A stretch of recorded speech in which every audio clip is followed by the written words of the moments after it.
Sorry for the cliché, but I think this Italian car is a very cool car. In the game, the car I really like to drive is the Zonda Cinque. I love Italian cars. It's like you are flying.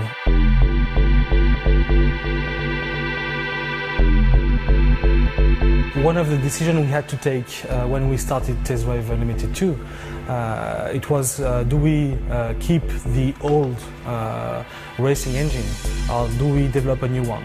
And because we have been a little bit frustrated by the first one and we couldn't deliver the experience we wanted, we decided to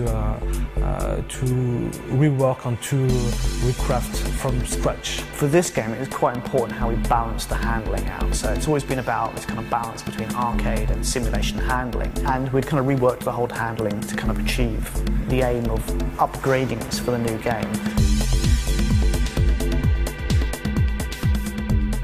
To achieve that, what we wanted to do is to have a basis of the physics engine as realistic as possible, so everything is simulated.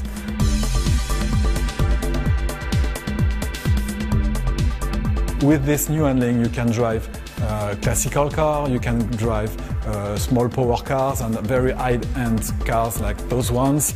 With this type of cars, it's the most difficult elements that the player will have to deal with is to judge how much power do I transfer to the car.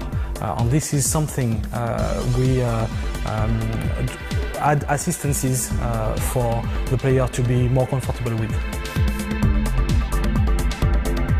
Of course, when it's raining in TDU2, the roads get wet and the handling taking account this parameter. It changes the way the grip and the tires are in contact with the road. We had to simulate that as close to the reality as possible.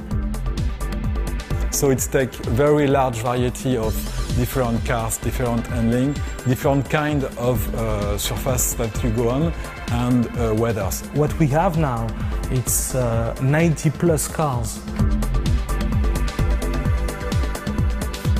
So the beta side of things was an interesting one. I mean, we went into that with, you know, a couple of kind of things we chiefly wanted to achieve. When you are developing handling, you are too close to it to judge it. Really, there's nothing like actual players with a multitude of different configurations, playing in a multitude of different ways, all at the same time, going wherever they fancy rather than where we tell them, to really know how the game will perform. We have so many fans in this game that make a really, really good work, that answer our questions, make very precise feedbacks on bugs, handling, everything that counts in the game. The other big thing for us was just trying to push up how many people were playing the game at the same time.